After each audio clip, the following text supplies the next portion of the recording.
আমি কাজ কইরা খাইছি, ঠিক আছে। ও আমার কাজকে ছোট করছে, দ্যাটস ওয়াই আমি ওরে নিয়ে ভিডিও বানাইছি।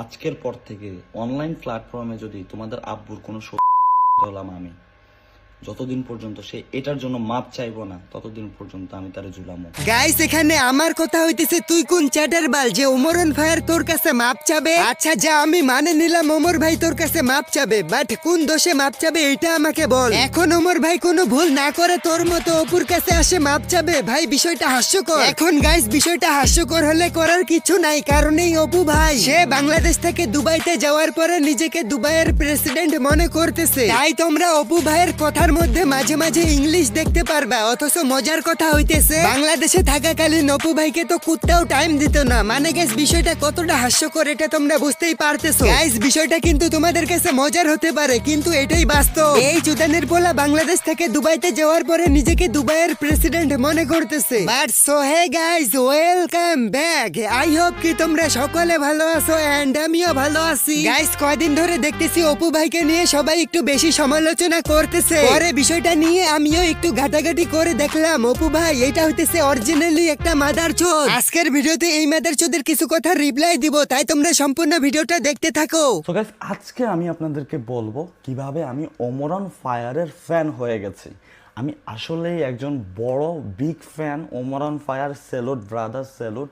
হঠাৎ করে আমি ওমরন ফায়ারের বিগ ফ্যান হওয়ার কারণ কি? প্রথমত আমি ওমরন ফায়ারের ফ্যানদের একটা মানে হিডেন ট্যালেন্ট, মানে এটা একটা গুণ, এটা আসলে সবাই থাকে না, সব ফ্যানদের থাকে না, এটা একমাত্র ওমরন ফায়ারের ফ্যানদেরই আছে। যেমন আমি, আমার নিজেরও আছে এখন, বিকজ আমি নিজেও একজন ওমরন ফায়ারের ফ্যান।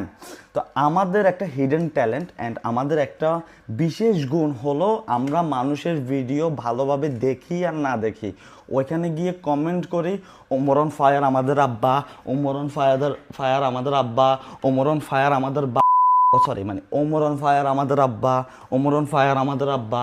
এই তো গাইস মাথাটা নষ্ট করে দিল এই চুদানের পোলা। মানে সে কথাটা কইলো কি, আরে খানকির ছেলে বোকাচোদা, তুই তো নিজেও জানিস তোর কিছু পাগলা অডিয়েন্স আছে যাদের কিনা বিচি নেই এবং তারা হইতেছে এক একজন বোকাচোদা ঠিক তোর মতন। আর তাদের যে বিচি নাই এটা তো তারা জানে, কিন্তু তোরও যে বিচি নাই এটাও তো তারা জানতে পারছে। এটার জন্য তো তোকে তারা ইউটিউবে সাবস্ক্রাইব করছে, না হলে তোর মতো বোকাচোদাকে আবার ইউটিউবে সাবস্ক্রাইব করবে কি এটা তুই আমাকে বল। ওইটার জন্যই তো তোকে আমি বললাম যাদের বিচি নেই ওরাই তোকে সাবস্ক্রাইব করছে ইউটিউবে, না হলে তোর মতো হিজলা পোলাপানকে কে ইউটিউবে সাবস্ক্রাইব করবে এটা তুই আমাকে বল। যাই হোক গাইস এই হিজড়ার বাচ্চাকে নিয়ে আমার আর কিছু বলতে ইচ্ছা করতেছে না, কারণ এই হিজড়ার লাগবে এখন ভিউজ, আর ভিউজের জন্য সে এখন ওমর ভাইয়ের পিছনে লাগছে। তাছাড়া এই হিজড়ার বাচ্চা যে এখন ভিউজ লাগবে এটা সে নিজের মুখে স্বীকার করছে।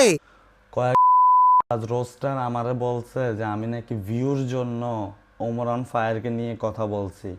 ওর কিছু আমাকে বলছে আমি নাকি ভিউর জন্য তাকে নিয়ে কথা বলছি। বেটা ভিউ তোর থেকে বেশি আমার, ঠিক আছে, তোর থেকে হাজার হাজার গুণ বেশি আমার, ঠিক আছে ফাইন। যদি তুই এই ভিডিওতে ওমরন ফায়ারের ফ্যানদেরকে আমি বলতেছি, এই ভিডিওতে আমার কখনো ভ্লগ ভিডিওতে 5 মিলিয়ন ভিউ যায় না, যদি এই ভিডিওতে 5 মিলিয়ন ভিউ যায় তাহলে আমি ধরে নিব যে ওমরন ফায়ার একটা ব্র্যান্ড। গাইস আমি আশা করি তোমরা সবকিছুই বুঝতে পারছো। এই বোকাচোদার যে এখন ভিউজ লাগবে আর ভিউজের জন্য সে যে ওমর ভাইয়ের পিছনে লাগছে এইটা তুমি আমরা সবাই বুঝতে পারছি, তাই আর এই বোকাচোদাকে নিয়ে বেশি কিছু বলবো না। তাছাড়া তোমরা তো জানো এই মাদারচোদ হইতেছে হিজড়া, তাই হিজড়াকে নিয়ে আর বেশি কিছু বলবো না। তো যাই হোক গাইস এই ছিল আমার আজকের ভিডিও, দেখা হচ্ছে নেক্সট কোনো ভিডিওতে। সবাই ভালো থেকো, সুস্থ থেকো, টেল দেন বাই বাই, টেক কেয়ার।